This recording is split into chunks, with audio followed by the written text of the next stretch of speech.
Hey y'all, it's your girl C2 and I got with me Benjamin Marcus. We just watched a huge shutout victory at Miami versus Ball State, 62-0. It was a game-setting record. A lot of records were set in this game. So we're gonna talk about it, but it's been a long day. The weather delays, I'm lost. I'm beat all weekend. There's been weather delays. Yeah. Even today, there were what, 3? Yeah, I mean, a long day is kind of an understatement.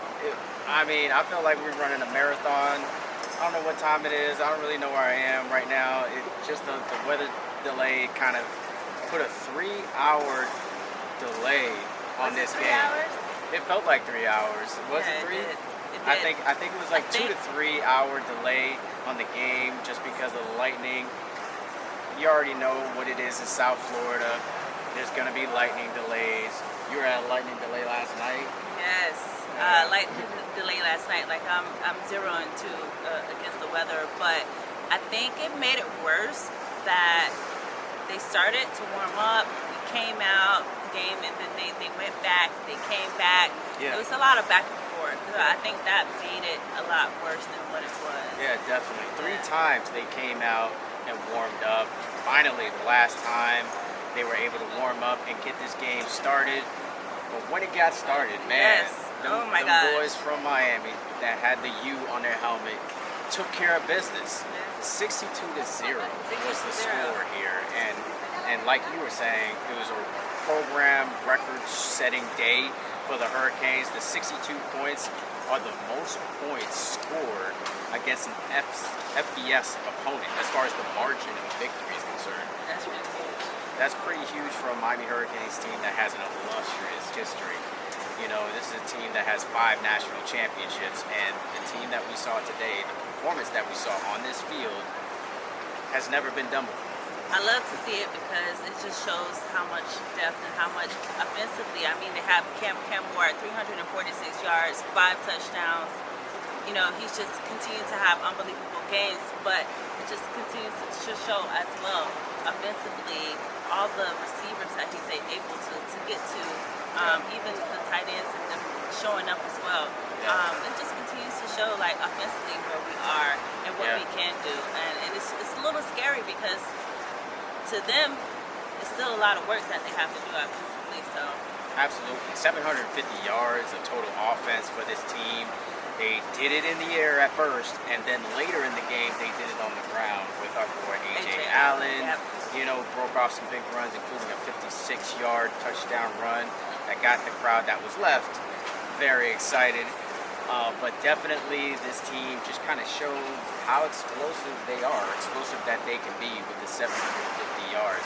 And one more stat I do want to hit you with is just that the 3 games that we've seen so far, 159 points. That's the most in program history for the first 3 games. So not only did they perform at a really high level today, but they've been doing it all season so far after 3 games. So really impressive showing for the Canes. Not to mention, Cam Moore is the first Miami quarterback in history to start off with 3 consecutive games over 300 yards. So kudos to him as well. Yeah, that's really good. He's doing his thing, man.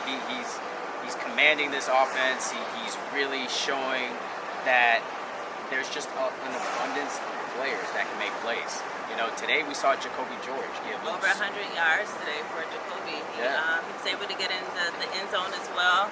I mean, of course, they did spread the ball out to other receivers, but I mean, JG just showing his leadership skills and just him as a player this year, totally different mindset and just being a leader and stepping up.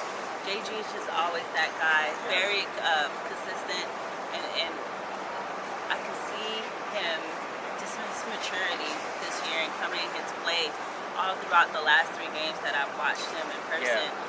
Definitely a key player, and I'm excited to see for the rest of the season for JG. Yeah, you were kind of waiting for this kind of breakout game from Jacoby George because Xavier Streplo has been doing his thing and really kind of been the best receiver so far in the first 2 games. But Jacoby George really kind of showed like, hey, yo, I'm here too. He actually had a touchdown taken off the board, which I thought he wasn't out of bounds, but he was called out of bounds. that would have been a Sports Center top 10 play if that stood, just Talk because about that. he broke tackles. I mean, he avoided tackles.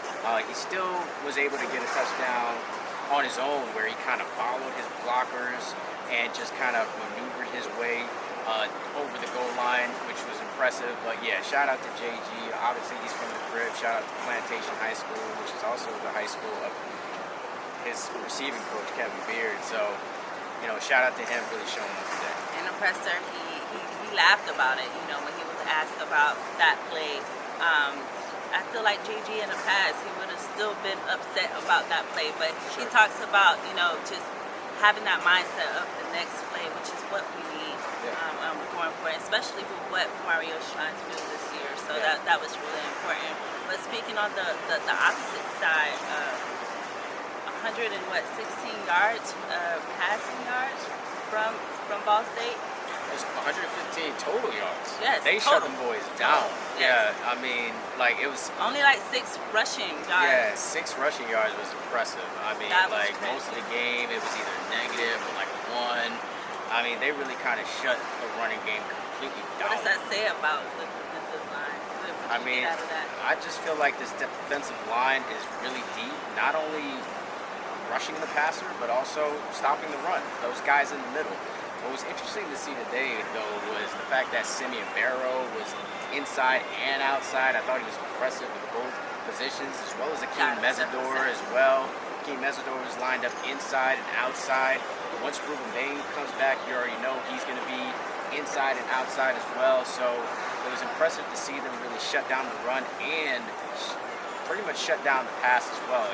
Your boy Tyler Barron had another really great game where he caused a lot of plays. Yeah, a lot of disruption. I think he had maybe 1.5 tackles for loss. He had a half sack, a couple of tackles, a few hurries, maybe some that he wasn't even reported for. So he continues his hot streak as well. Love that.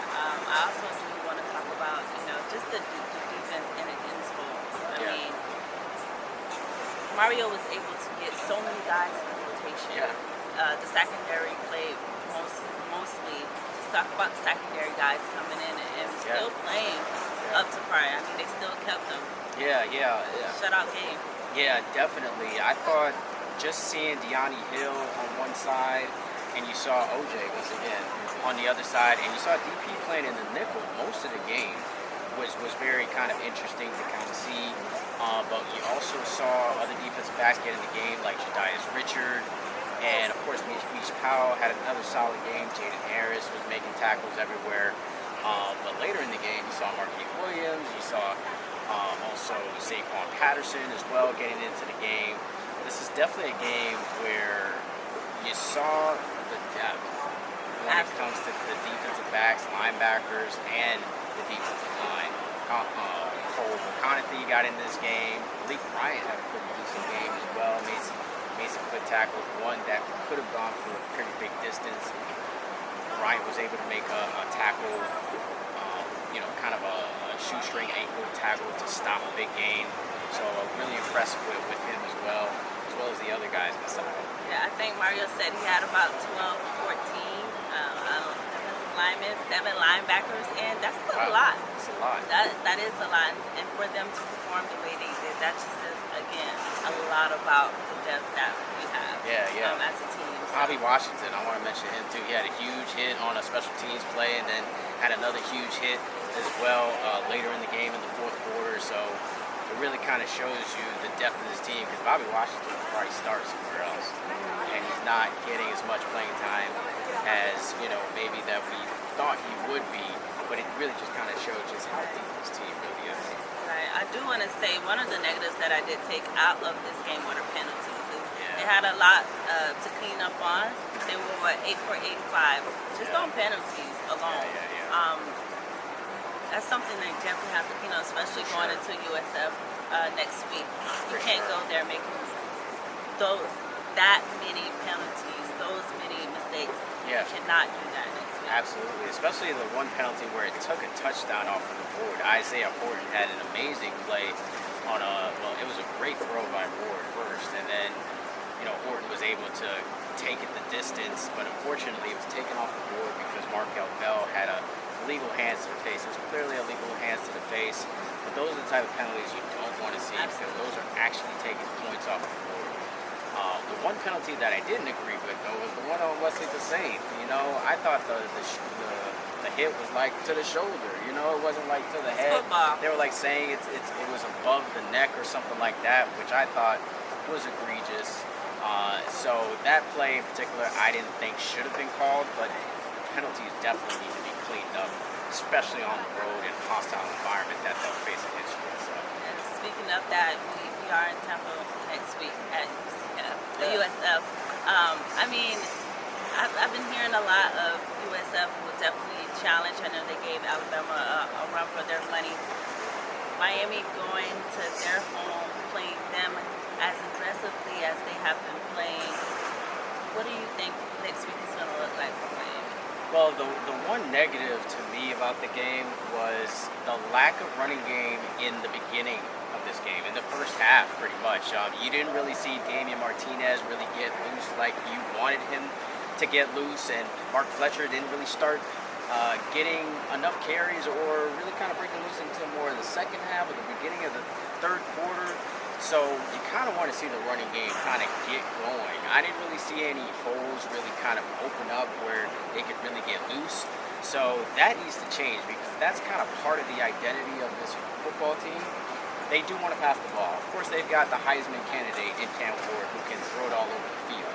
But you want to establish a running game, especially on the road and especially against conference teams that you're about to face because, you know, it's going to be a step up in competition from here on out. So you want to be able to establish that running game so you can open up the passing game even more because, you know, there were some plays today where receivers were just wide open.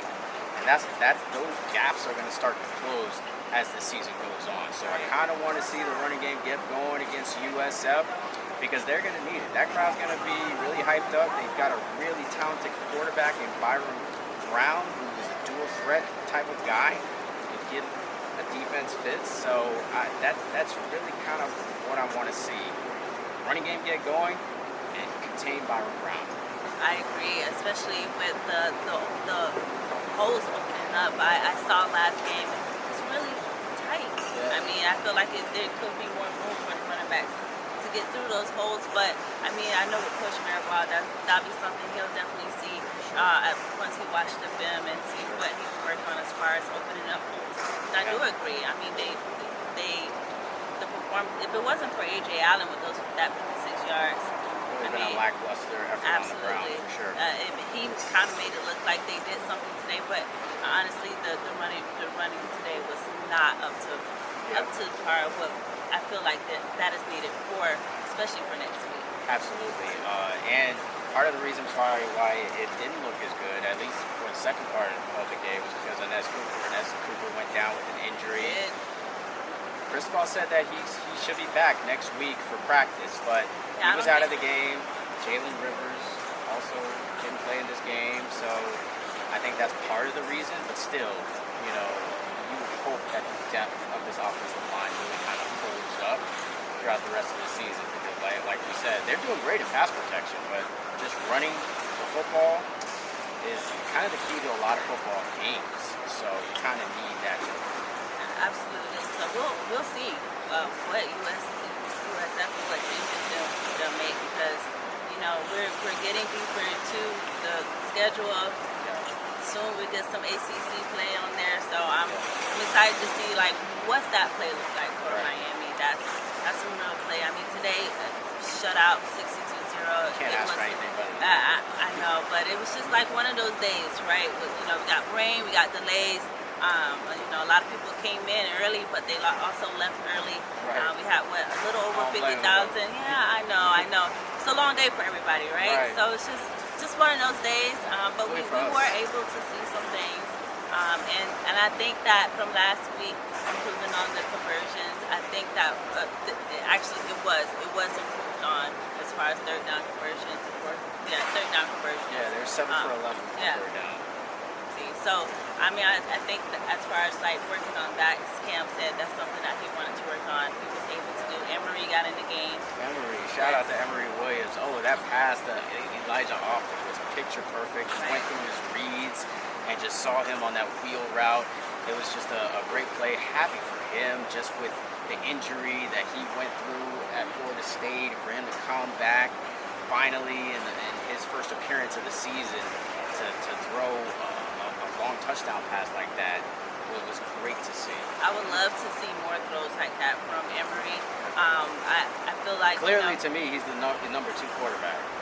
That's what it's looking like. That's what it's looking like for me as well. I mean, last game he's got in for a bit, but Emery's looking like that number 2 guy right now. Right. I would like to see more throwing. So let's see, what Shannon has in his pocket to see.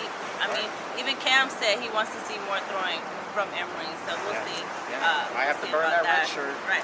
That they were Exactly. planning on with him. Exactly. So we'll see. we shall see. But with that being said, I mean, hopefully we'll be in Tampa. Yeah. Hopefully we'll be in Tampa. We get some instant reactions for you guys and just let you guys in onto a day with us here at Miami covering. It's what time is it here? Almost midnight. The game started at 3:30. Allegedly, it was supposed to start at 3:30. Yeah, the game started at 5:55. Yeah. 5:55. Yeah. So yeah, it's almost midnight. We're still here. Give you guys this instant reaction. We plan on doing this the entire season. All season, baby. All season. So I mean, guys, make sure you stay tuned in with us on Game Podcast. We're gonna be releasing some episodes for you guys. Follow me at C2 New Era C2 on Instagram, New Era C2 on Twitter, X. Follow me on Twitter, X, Benjamin Rivals, Benjamin Report on IG. Yep. We'll see you guys next week for another instant reaction. Thanks, guys. Appreciate you. Have a good night.